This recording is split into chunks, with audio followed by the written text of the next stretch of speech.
Good morning. It's June 24th, 12 o'clock, and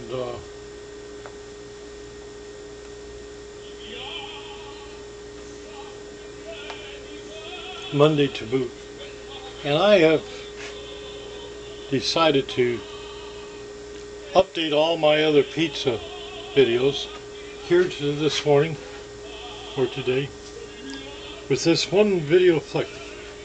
We're going to make a pizza here quickly as possible. Of course, nothing really goes quickly around here.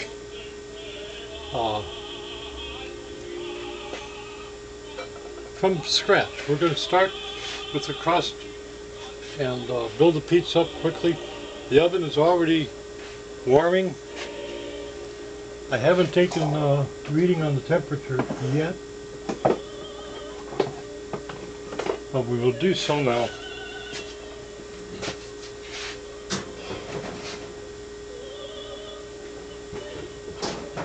And as it has not yet reached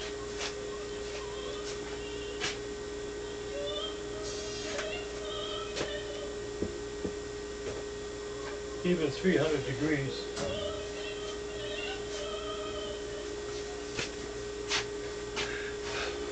it's going to hold us up. No question in my mind. That one silly thing is going to hold us up.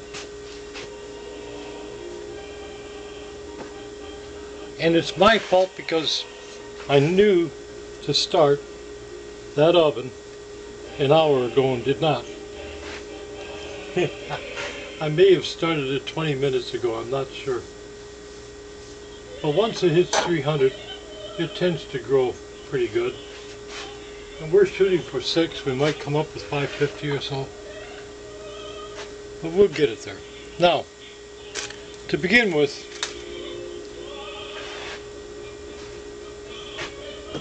pizza, it may shock some to know, is not rocket science. It's a matter of a trick or two, and once mastered, it's like rolling off a log.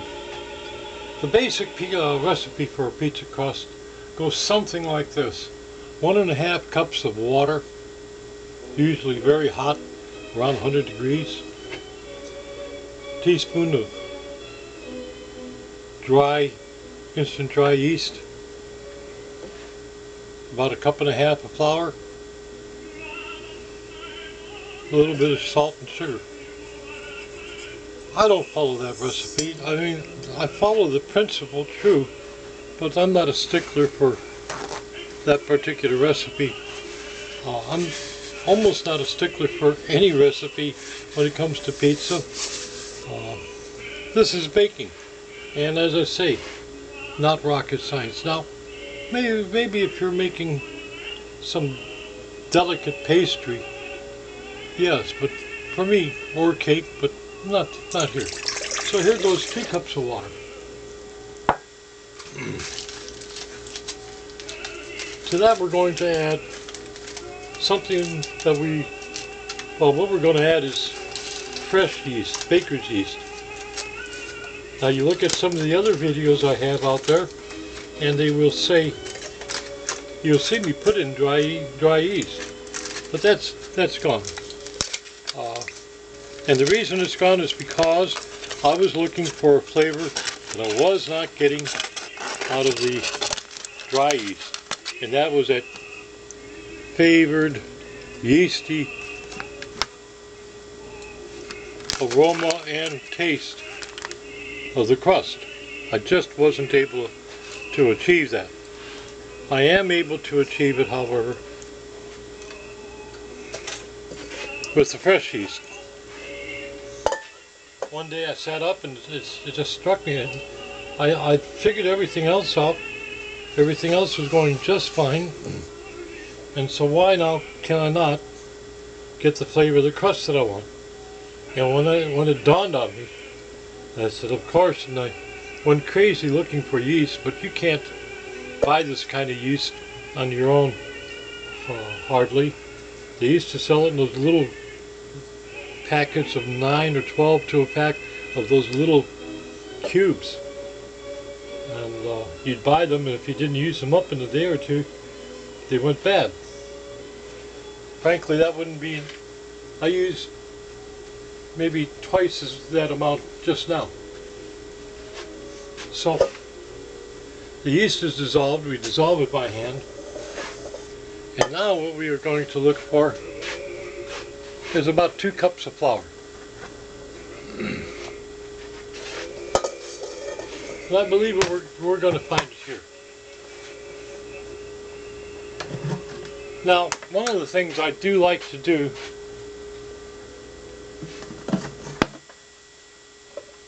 is I like to add a little bit of protein. Matter of fact, I will oftentimes add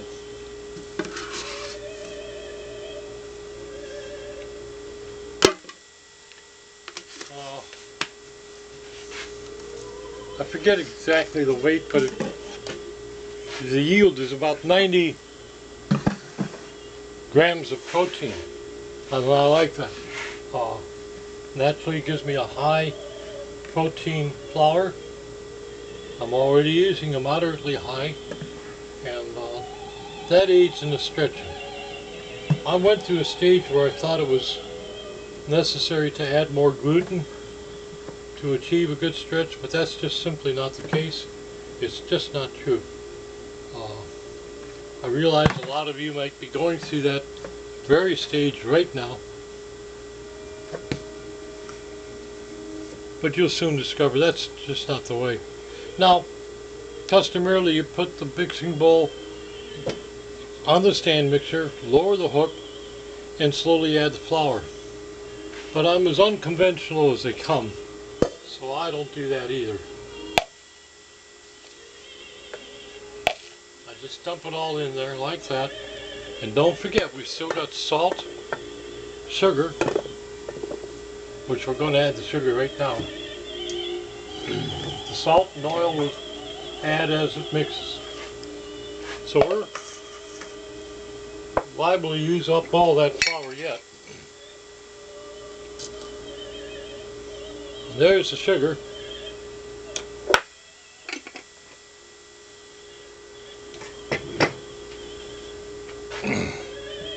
Here's the dough hook. And everybody knows that you got to lock these motor heads in place. And there she goes. That's not a true planetary action, but it does work.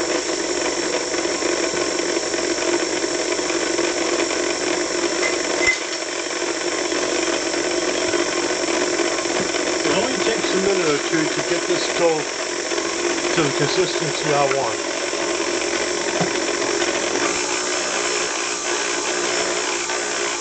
So this is not going to be a long, drawn-out affair. I wish you could see clearly what's going on in there.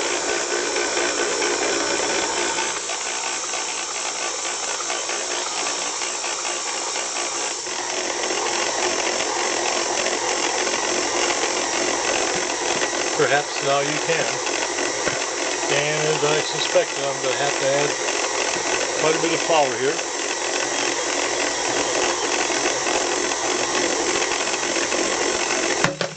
And I don't pull a great deal of many punches there either.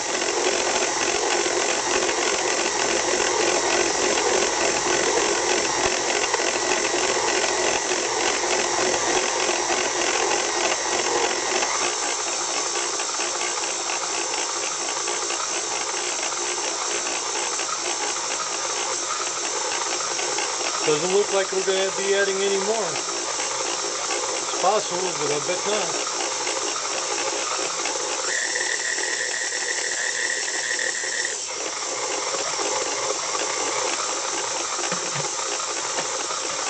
Well,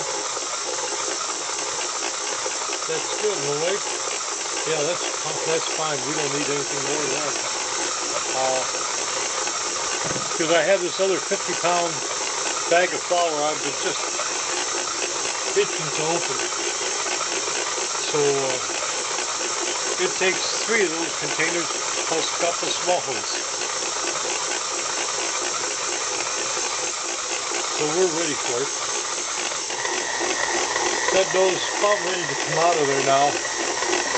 So now what we need is a well-floured surface, and I mean very well-floured surface.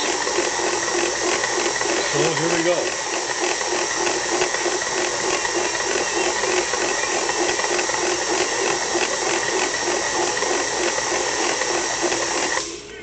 Yeah, that's what I thought. Yep. Now what we really need is extremely well floured hands, or we will never get that mess out of there. There we go. Because at this stage you can only touch it once before reflouring your hands, or you're going to wind up having to wash your hands right away. And I hate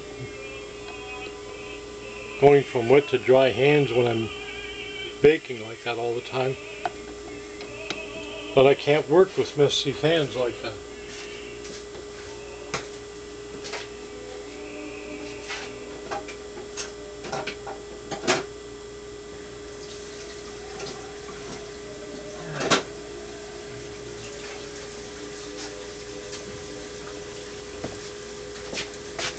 So knowing I have that problem, I try to keep my hands as dry as possible and wrestle the dough out all at one time if I can. If I can't, double dip. Get the dough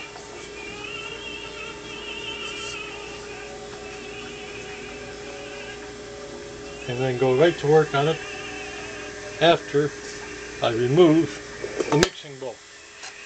That will give you a much cleaner view.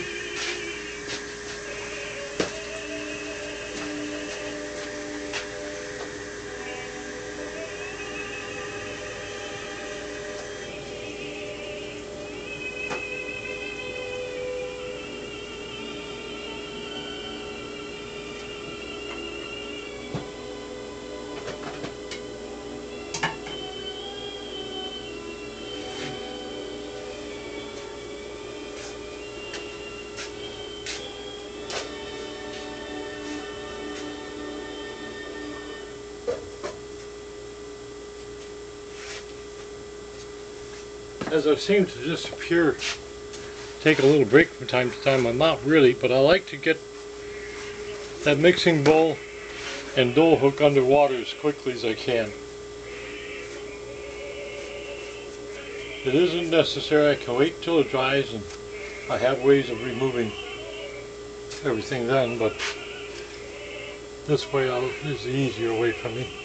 So anyways, now we have our dough. We're a long way, but it goes quickly. So what we have to do is knead that dough and knead it well. Doesn't take much, especially for a man to do. This is easy. If a woman is slight in build, light arms, and with a slight female build in the upper body, then this tends to be a little difficult for them. They know what to do, it's just tough. So they go to doing this type of thing. And I can't do that. I don't like it and I can't do it. This is the best way for me. Seems to work the best, and I can get the flour into the texture and shape I want with confidence that I've worked that gluten pretty good. We forgot to put the salt and oil in. But that's okay. We're going to pick up the oil. And we're not really worried about the salt, because I wouldn't even put it in there, but everybody keeps yelling, oh, you must, salt prevents the yeast from over-rising, but I haven't found that to be true either. Anyway, we're going to end this right now. And all we want is to seal it up real good. Okay? Because things are going to go pretty quick now. And then we are going to take a pause and come back. And the reason being is because we're going to let this dough raise. First,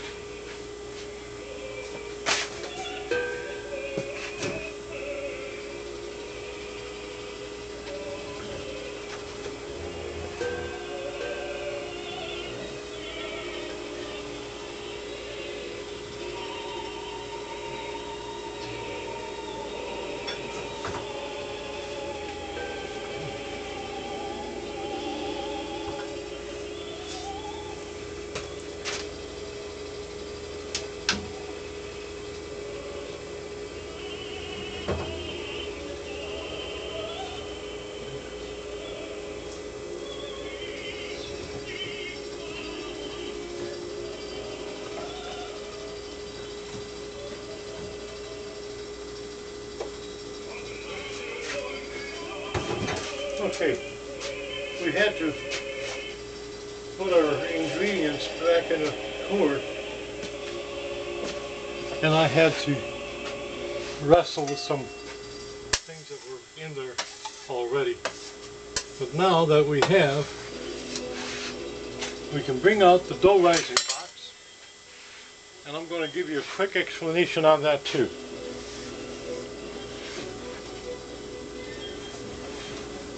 I don't care who you talk to, if you ask them how long does it take to get your dough to rise to 2.5 times the size to double, they're going to tell you 2.5, 3.5 hours, depending, could even be more.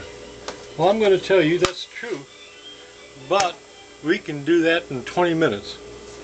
And how is with a dough rising box. This one I made.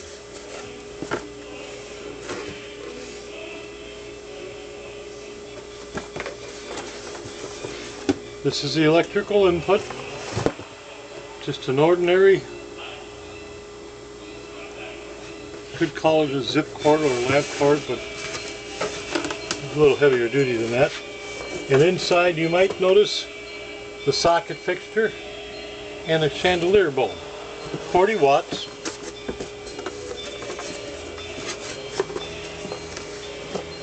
It's just a cardboard box, and this particular box was from the Black Ridge Vineyards. They're Pinot Grigio. I'm not sure. But in any case, I'll show it to you. If you can read it, if you can see it. That's all it is.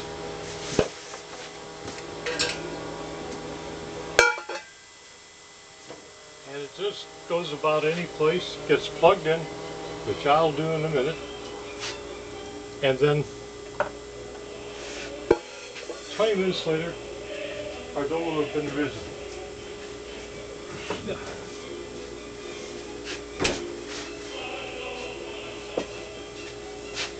This is from the last batch, but we're going to throw it out. So, that's gone. Now,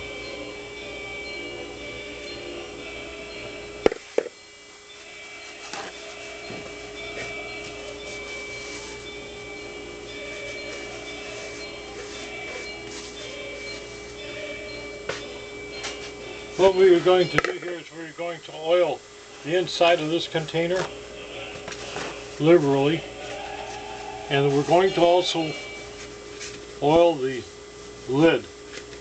Now, I believe this to be about 3.5 quarts, is that right? Yeah, 3.5 quarts or 3.3 liters. Now that's an important fact, because I'll show you in a second where the dough gets to when it finishes rising.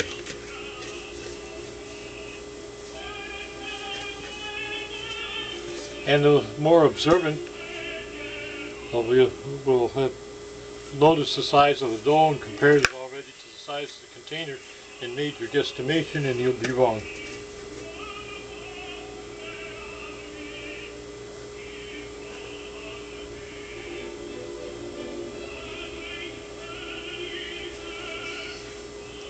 The Italian opera music playing in the background is not specifically for this, but it's apropos. I'd like to pay tribute to the Italians for two great things: opera and pizza. Thank you very much. I love both. Now, our container is ready. And so without adding any more oil, we're just going to throw it in. And flip it around.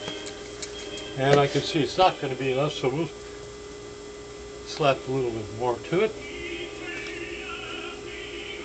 This is going to enable that dough to just fly out of there.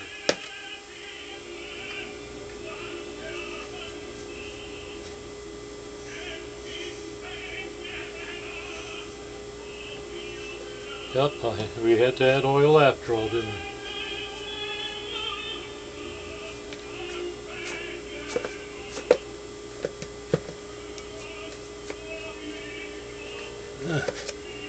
There we go. Yeah, that dough's a little bit dry. We'll regret that later probably, but we'll see. Okay, that's ready.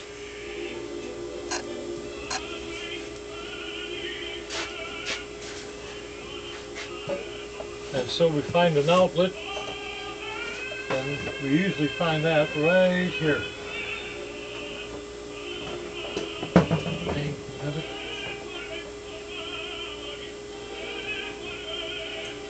And there we have it.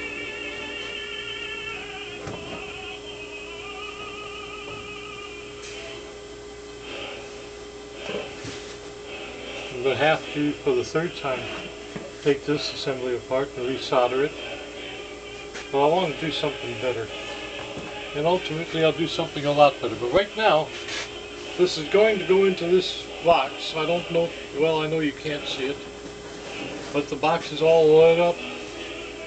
The dough is inside. And where that dough that I said I was going to show you and forgot to, where that dough is going to rise to is outside the box. It's going to be about 1 inch above the rim. You're going to see. But for right now,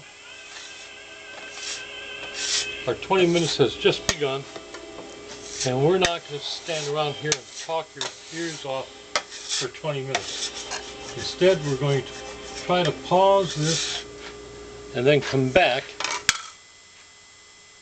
and finish.